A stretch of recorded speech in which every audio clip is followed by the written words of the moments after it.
আমাদের পাঠ্যভবনের হাতে লেখা এবং পরে টাইপিং ফরম্যাটে আসা পত্রিকা সত্যতারা তার 10 নম্বর সংখ্যা পূর্তি উপলক্ষে আমরা একটি অনুষ্ঠানের আয়োজন করছি। এখানে আমরা নিজেদের লেখা কিছু পড়ব। প্রথম লেখাটি পড়বেন সুমন দলুই। বৃষ্টির দিন, গগনে গগনে জমেছে মেঘ, মন আজ আনমনা, ঝলকাইতেছে বজ্র বিদ্যুৎ, উড়িতেছে অজস্র ধূলিকণা। বাতাস বইতেছে দক্ষিণ হতে, নৌকা ভেসে যায় নদীর স্রোতে, সমীরণ ছুটে চলে নদী তীর হতে, পূর্ণ হইল বাসনা। দেখিতে দেখিতে কালো মেঘ সূর্যেরে দিল ঢেকে, আলো রেখা যেন সবুজ পাতায় যাচ্ছে ছবি এঁকে। মনে পড়ে পুরনো দিনের কথা, প্রকৃতির নিস্তব্ধতা দেখে। বৃষ্টিতে আজ চারদিক হয়েছে ঝলমলে, গান গাইতে ইচ্ছে হচ্ছে বসে আকাশ তলে। পাখিরা সব বাসায় ফিরে আসছে দলে দলে, মেঘগুলো সব আকাশ থেকে হঠাৎ গেল চলে। বাচ্চারা সব বাড়ি থেকে বেরোলো কোলাহলে, মায়েরা বলল যাস না আজ, মাঠ আছে ভরে জলে। মাছগুলো সব উঠছে পুকুর থেকে, সবাই গেল মাছ ধরতে সকল কাজ রেখে। বুঝতে পারছি। এবার কি পড়বে? তুমি পড়বে? ঠিক আছে।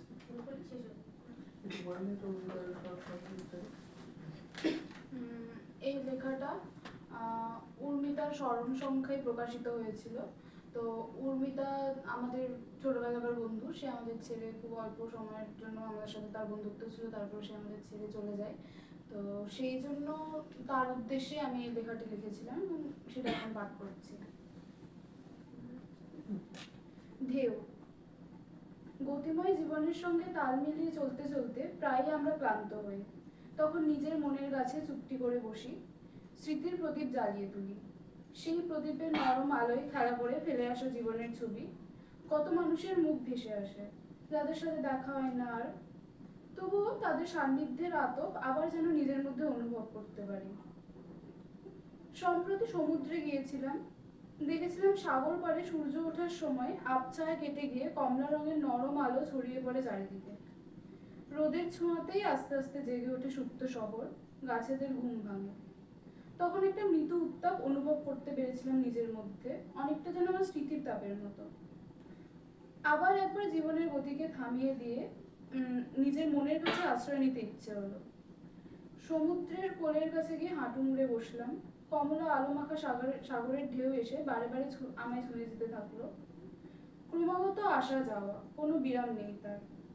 এই অনন্ত বিশালতার সামনে দাঁড়ালে মনটা কেমন দূরে চলে যেতে চায়। আকাশের সাথে সাগর যেখানে এক হয়েছে সেদিকে ছুটে চলে।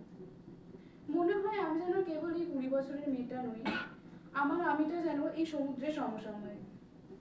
আমরা একসাথে না জানি কত কাল দেখেছি, এখনো দেখবো অনেক। সমুদ্রের ঢেউয়ের মতোই আমাদের জীবনে ঘটনার আসা যাওয়া, যাতায়াত মানুষেরও। সমুদ্রের কোলে বসে ঢেউয়ের আসা যাওয়া দেখতে দেখতে একটা মেয়ের কথা খুব মনে পড়ে। তার হাসির তরঙ্গ ঠিক সমুদ্রেরই মতো।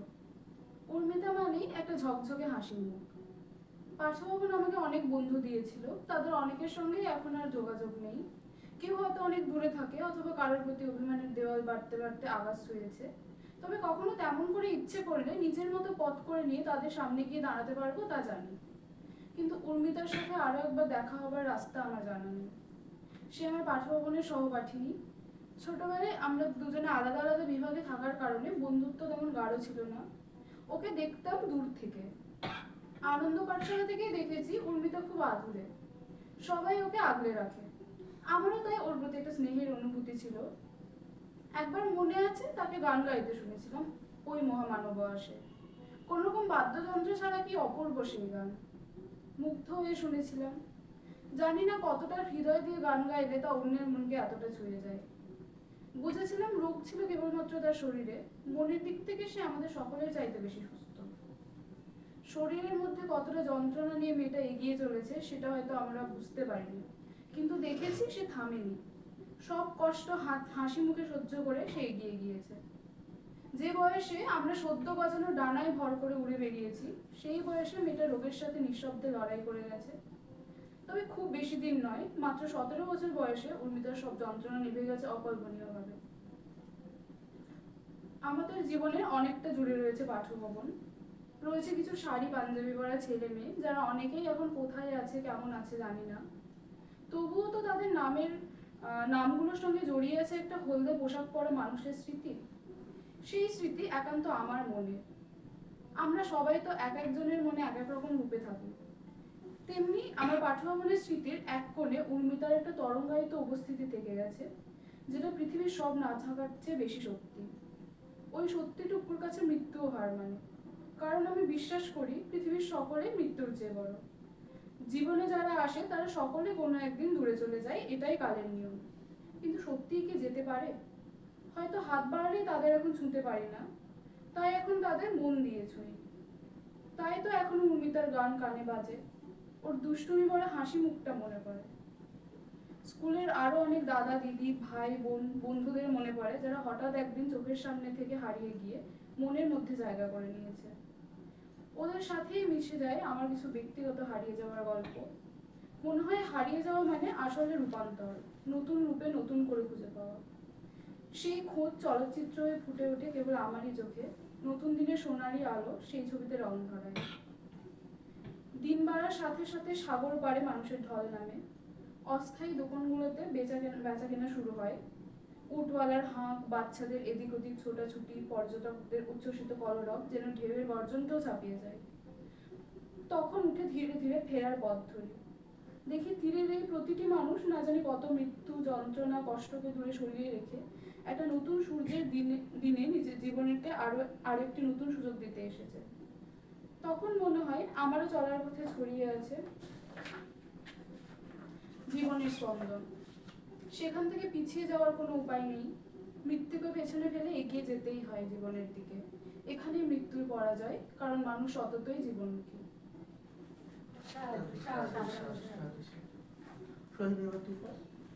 সপ্ততারার পূজাবার্ষিকী সংখ্যায় আমার লেখা পাঠ করছি। নন্দীবাড়ি আটচালাতে কুমোর ঠাকুর গড়ে। পুজো আসছে মানে আলাদাই একটা উত্তেজনা কাজ করে মনে। আর এই উত্তেজনার পরিস্থিতিটা চারপাশের সমস্ত কিছু একসাথে মিলেমিশে এক হয়ে তৈরি হয়। ভোরের শিউলি, নীল আকাশ, সাদা মেঘের ভেলা, কাশের দোলা, আর পাশের বাড়ির ছোট্ট মেয়েটি প্রতিদিন সকালে শিউলি তলায় ভোরবেলায় কুসুম কুড়ায় পল্লীবালা গানের অভ্যাসের সাথে সাথে কোথাও যেন মায়ের আগমনের টের পাওয়া যায়। তারপর বাড়ি ফেরার সময় যখন দেখি গ্রামের আটচালে কুমোর মিস্ত্রি দাদু মায়ের মূর্তি গড়ছে, একটু একটু করে সুন্দর করে মসৃণ করে গড়ে তুলছে মাতৃ প্রতিমা, মন ভেসে চলে যায় পুজোর আনন্দের দিনগুলোতে। আর এখন বড় হয়ে যাওয়ার পর সব থেকে বেশি মন খারাপ হয় ছোটবেলার সেই দিনগুলোর জন্য, যখন মায়ের গায়ে মাটি দিতে এসেছে শুনেই সারাদিনের সমস্ত কাজ, পড়াশুনো, স্কুল সব বাদ দিয়ে ছুটে যেতাম আটচালায়, আর হাঁ করে তাকিয়ে থাকতাম মূর্তির দিকে। কখনো কখনো তো জিজ্ঞাসাও করতাম, ও দাদু তুমি কি করে এমন সুন্দর ঠাকুর তৈরি করো গো, আমরা কেন পারি না? নাওয়া খাওয়া ভুলে সারাটা দিন গ্রামের সব ছেলে মেয়ে পড়ে থাকতো ওই ছোট্ট আটচালায়। পুজোর আগে ওই মূর্তি গড়ার 4টে দিন যেন বেশি আনন্দের ছিল। 1 মাটি 2 মাটি, তারপর খড়ি, তারপর রং দেওয়া আর মাকে সাজানো। এখনো স্পষ্ট মনে পড়ে সাজানোর দিনটায় বেশি ভিড় হতো। বাড়তি কাপড়, গয়না এসব নেওয়ার জন্য পাশের পাড়ার ছেলেমেয়েরাও চলে আসতো।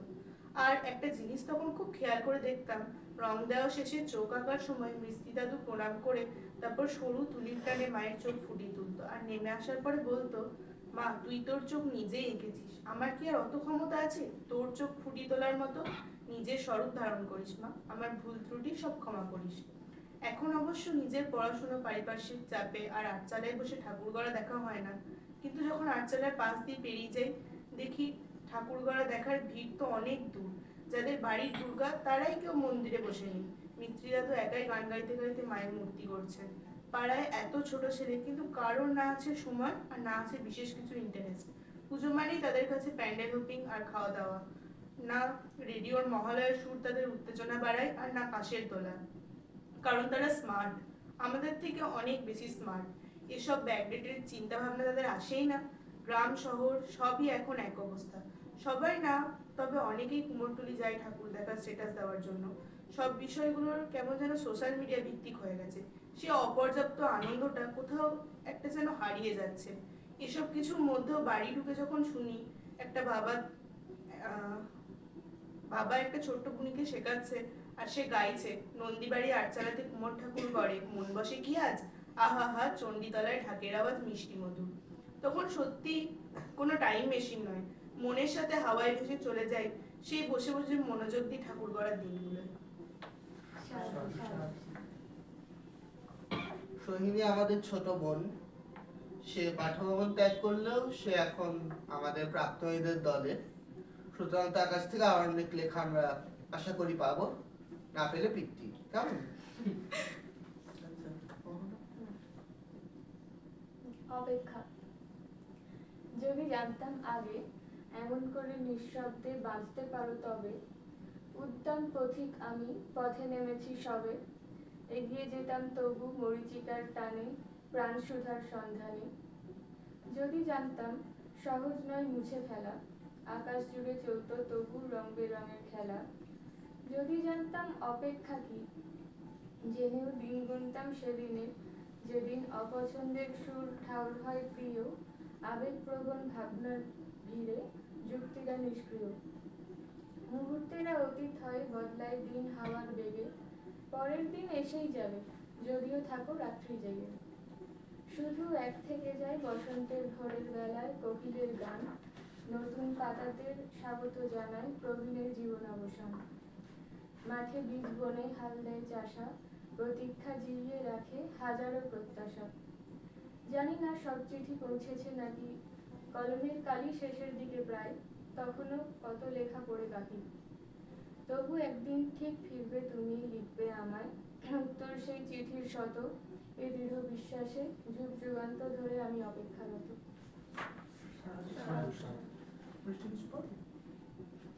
কারণ একটা পথ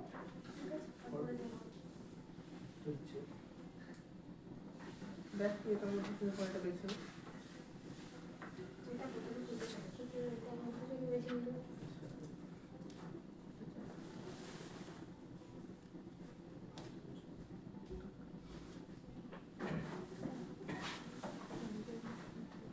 তোরটা করি। শয়নের লেখা, লকডাউন। এখন বাবু না উড়িয়ে রং বেরঙের বেলুন, বাড়িতে বসে থেকে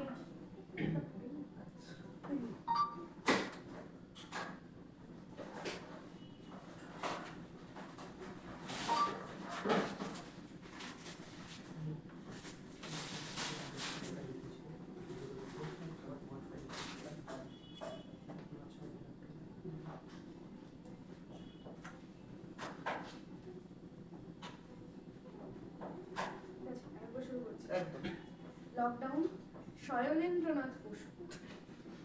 এখন বাবু না উড়িয়ে রং বেরঙের বেলুন, বাড়িতে বসে থেকে মাস্ক বানিয়ে ফেলুন। বাড়ির বাইরে বেরিও না ভাই, গৃহেই বসে খাও ফিশ ফ্রাই। লকডাউনটা শেষ হলে পর তবেই পাখা দেবো। অভিষেক তো রাজাদের হয়, এই তো রেগুলেশন। আম আদমি রাজকে দেখি হচ্ছে করোনেশন। উইকেট পড়ে দিনকে দিন জনসংখ্যা হচ্ছে ক্ষীণ, উজাড় হয়ে যাচ্ছে দেখো রাষ্ট্র রেগুলেশন। খুব সুন্দর হচ্ছে। আমি বলবো না। আচ্ছা, এবার আমি নিজে একটা লেখা পড়ছি, এটা একটু বড় কিন্তু আমার ধারণা মজার হবে। আসলে যখন আমাদের মাধ্যমিক ঠিক আগে, তখন আর কেউ আমার সঙ্গে লিখতে রাজি হয়নি, তাই একটা সংখ্যা পুরোটাই লিখে করেছিলাম। তাকে আমি একটা নাটক লিখেছিলাম, সেটা কিছুটা পড়ছি।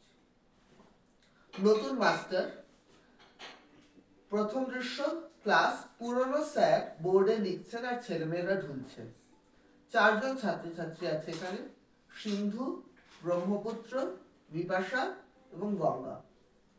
পুরনো স্যার। তাহলে এবিসিডি চতুর্ভুজের সিন্ধু। আচ্ছা স্যার, কি? বিপাশা, আপনি বলেছিলেন না যে 7 দিনের ছুটিতে যাবেন? ব্রহ্মপুত্র, এমন দিন কবে আসবে স্যার? পূর্ণ স্যার, বটে, জ্যামিতির মাঝখানে এইসব হচ্ছে। গঙ্গা, স্যার 7টা দিনের হিসেবও তো অঙ্কেই হিসেব হয়। সিন্ধু, হ্যাঁ স্যার, দেখুন আমরা কত মেধাবী। কতদিন? পূর্ণ স্যার, সোমবার থেকে পরের সোমবার। এবার চতুর্ভুজের কর্ণের গঙ্গা, আমরা হাতে চাঁদ পেলাম স্যার। বিপাশা, না বল, হাতে সোম পেলাম, কি তো ব্যাপার। সিন্ধু, আচ্ছা স্যার, এই কদিন আমাদেরও ছুটি তো? পূর্ণ স্যার, আগে না চাঁদ ধুরি সোম, এত সুখ তোমার কপালে নেই। একজন অন্য মাস্টার আসবেন আর তোমাদের ক্লাস নেবেন। গঙ্গা আর ব্রহ্মপুত্র এক কেন? স্যার, 7টে দিন, মানে 7 × 24 = 168 ঘন্টা। এর মধ্যে 1 সেকেন্ডও না পড়লে চলে? সিন্ধু, কিন্তু স্যার আমরা বাড়িতে পড়তে পারি তো। বিপাশা, খোঁজকেনি, বেটা জোচ্চোর, স্কুলে কি করতে আসিস? সিন্ধু, স্যারকে জ্বালাতে, জানিস না স্কুলের দিন কি শিখলি? স্যার, চুপ, মার না খেয়ে খেয়ে তোমরা পেকে কাঁঠাল হয়েছো। নতুন স্যার দেবেন যখন একটা বেতের বাড়ি, তখন বুঝবে কাকে বলে মার। তা হ্যাঁ, যা বলছিলাম, ABCD চতুর্ভুজের স্যার পড়িয়ে যান ও ছাত্রছাত্রীরা ঢুলতে থাকে।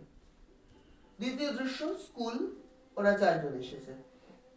সিন্ধু, আজ নতুন স্যার আসবে, প্রেয়ারের সময় চেরাখানা দেখলি? গঙ্গা, রাবণ একেবারে, মাথাগুলোই জানি। ব্রহ্মপুত্র, মাথার মধ্যেও যে কিছু আছে তা আমি মানি না। বিপাশার গায়ের রং ঘোর কালো, তার সঙ্গে পুরো সাদা মুখটা কেমন বেমানান। সিন্ধু, যা বলেছিস, আশুতোষ মুখার্জির মতো মুখ। ব্রহ্মপুত্র, এই ওরা আসছে। স্যারদের প্রবেশ। পূর্ণ স্যার বললেন, বেশ, এবার আমি চললাম। এই হলেন তোমাদের নতুন মাস্টার, ভালো করে ক্লাস করো, বেশি গোলমাল করো না, ওকে? প্রস্থান। সিন্ধু, বেশি না করে একটু করতে পারি তো Bipasha? Sir, quite, absolutely quite. একটা কথা বলবি কি তুলে আছাড় দেবো। ছেলেমেয়েরা দমে যায়। স্যার বলছেন, তাহলে হিমালয় থেকে কোন নদী বেরোয়? গঙ্গা বলছে, মানে আমি। কি আমি? আমি Ganga. Hey, how dare you come here now? Ganga, কেন sir? I said come, or will I go to you? No, আসছি স্যার। সকাম করে বেদ পড়লো। গঙ্গা কাঁদছে। Sir, more awaits should you misbehave. Class শেষ হলো। তৃতীয় দৃশ্য, চত্বর। বিপাশা, কি ষাঁড় টিচার রে। সিন্ধু, এই বিপাশা, অত বলিস না, বড় তো। আর চুপ কর তোর বড় সিন্ধু, আমায় যা মেরেছে পিঠটা লন্ডন চলে গেছে। ব্রহ্মপুত্র, যাক না, ও তো বোধহয় ওখান থেকেই এসেছে। সবসময় ইংলিশ। বিপাশা, হ্যাঁ, খালি রংটাই ইংরেজদের মতো নয়। কিন্তু আর যাই হোক, ওকেও আমরা আর ক্লাসে ঢুকতে দেবো না। বিপাশা, কি করবি? গঙ্গা রেগে গিয়ে বলছে, বেত মেরে বেতাল করবো, তারপর ফাঁসি দেবো। আমায় মারবে, এত সাহস? ব্রহ্মপুত্র, না, কিন্তু আমরা যদি ওকে ভয় দেখাই? সিন্ধু, কিভাবে, কি এমন ভয় দেখাবি যে ও পালাবে? ব্রহ্মপুত্র, না, যদি ভূত চুত সেজে ওর কাছে যাই আর। বিপাশা, ধুর, ওতে কি হবে, ও কিছুতেই টের পাবে না ভাবছিস? গঙ্গা, কিন্তু না, ওর একটা স্বভাব দেখেছি আমি, ঘরে ঢুকতে গেলে চৌকাঠ মারাবেই, না মারাতে পারলে উসকুস করে। সিন্ধু, তো? বিপাশা বলছে, আমি বোধহয় কিছুটা বুঝতে পারছি, আমার সাপটা লাগবে তো সেই মেলায় যেটা কিনেছিলাম। গঙ্গা, ইয়েস। ব্রহ্মপুত্র, কি রে? ওর রাস্তায় চৌকাঠের উপর যদি ওটা রাখি? সিন্ধু বলছে, ও বিপাশার এই প্লাস্টিকের সাপটা? গঙ্গা বলছে, ইয়া, আর ও যখন পড়বে তখন নিশ্চয়ই কোমর ভেঙে যাবে। বিপাশা, ইনডিড। কি ব্রহ্মপুত্র, কিছু বলার আছে? ব্রহ্মপুত্র, না, তবে একটা কথা, এই কদিন কিন্তু রোজ অন্য সেকশনে যেতে হবে। সবাই জিজ্ঞেস করলো, ওয়াই? ব্রহ্মপুত্র বলছে, because if we do so and tell our old master that নতুন মাস্টার ব্যথা পেয়ে পড়ে আছে and আমরা গোয়িং টু দ্য অন্য সেকশনস, তাহলে স্যারের গুড বুকে আমরা থাকবো। পয়েন্ট। গঙ্গা, কার কাছে যাবি? বিপাশা, সি সেকশনে। ওখানে হেড স্যার ক্লাস নেয় আর কিছু পড়ায় না, ওখানে গেলে গুড বুক ফুলে ফেপে উঠবে। সিন্ধু, তাই হোক। চতুর্থ ক্লাস, ওরা অপেক্ষা করছে। চৌকাঠে বিপাশা সাপটা রাখা রয়েছে। সিন্ধু, ওই আসছে। গঙ্গা, হাতে একটা নতুন বেত, তাতে আবার লাল ফিতে। বিপাশা, দেখবে আজ, আমায় দেখেছো, আমার সাপকে তো দেখোনি। স্যার প্রবেশ। সো, তোমরা এসেছো? Bipasha, yes sir. Good. And বলে স্যার কিছু বলতে যাওয়ার আগেই 4 জন চিৎকার করে ওঠে, স্যার পায়ের তলায় দেখুন। Sir, snake, king cobra, anaconda, Python, poison, help. পতন। Where is it? Where is it? Where did it go? Help. Ganga, sir, পড়ে গেলেন? Sir, what do you think I did? Where is that reptile? Kill it now. সিন্ধু চুপি চুপি বিপাশার ব্যাগে। বিপাশা, ওটা পালিয়েছে sir. খুব লাগছে আপনার? Sir, can't bear it. Take me to the hospital right now. লিখছে স্যার। পঞ্চম দৃশ্য হেড স্যারের ক্লাস। হেড স্যার, বেশ, সব পড়া করেছো দেখে তৃপ্তি হলো। এখন ওরা চারজন। Maybe come in sir? কি এখানে কেন? ব্রহ্মপুত্র, আমাদের ঘরে একটা সাপ এসেছিল। হেড, সে কি? বিপাশা, স্যার সেটা দেখে কেস খেয়ে গেছে। গঙ্গা, হ্যাঁ স্যার, কেস খেয়ে গেছে। হেড, মানে? ধপ করে পড়ে গেছেন। হ্যাঁ? গঙ্গা, হ্যাঁ স্যার, উনি সাপটা দেখে হাই জাম্প করতে গিয়ে বিপাশা গিয়ে ধবাস হয়ে গেছেন। হেড, ও, তো উনি এখন কোথায়? ব্রহ্মপুত্র, কোথায় যাবে জানি নরকে। বিপাশা, হাসপাতালে স্যার, বলেছে এই কটা দিন আপনার ক্লাসে আসতে। হেড, তাই? বেশ, এসো। ওরা চোখ টেপাটেপি করলো। ষষ্ঠ দৃশ্য, পুরাতন মাস্টার ফিরে এসছেন। বড় স্যার, এই যে, সব কেমন আছো? ওরা, ভালো স্যার। নতুন মাস্টার মশাইয়ের সঙ্গে ক্লাস কেমন হলো? মানে ও, বিপাশা বলছেন, থুড়ি, উনি আর কি পড়ে গিয়ে কোমর ভেঙেছেন। স্যার, মানে? সিন্ধু, হ্যাঁ স্যার, একটা সাপ দেখে। গঙ্গা, পালাতে গিয়ে ধপ। ব্রহ্মপুত্র, এখন একটা হাসপাতালে আছেন, 7 নম্বর বেড। স্যার, ও, সাপটা গেছে? গঙ্গা, হ্যাঁ, ওটাকে আমরা মেরে দিয়েছি। সিন্ধু ঠুক ঠুক, বিপাশার এক ঘা। স্যার, দেখিস বাবা, কি আবার কামড় খাবি। তাই কদিন কি ভ্যাপাগিরি হলো? সিন্ধু, না স্যার, আমরা রোজ হেড স্যারের ক্লাসে গেছি। স্যার, বলিস কি রে, এত ভালো করে কবে হলি? গঙ্গা, যেদিন নতুন স্যার পড়ে গেলেন। স্যার, কি? ওরা, কিছু না স্যার, কিছু না। এতক্ষণ লিখতে পারাটাও একটা স্ট্রাগল। এতক্ষণ শোনাটা স্ট্রাগল, বল। শোনা, বলা, লেখা, এভরিথিং স্ট্রাগল। এবার নেক্সট কেউ পড়বে? কারো কিছু নেই পড়ার। তার মধ্যে কারো কিছু আগ্রহ নেই, তাহলে আমার অনুষ্ঠান এখানেই শেষ করছি। নমস্কার। নমস্কার।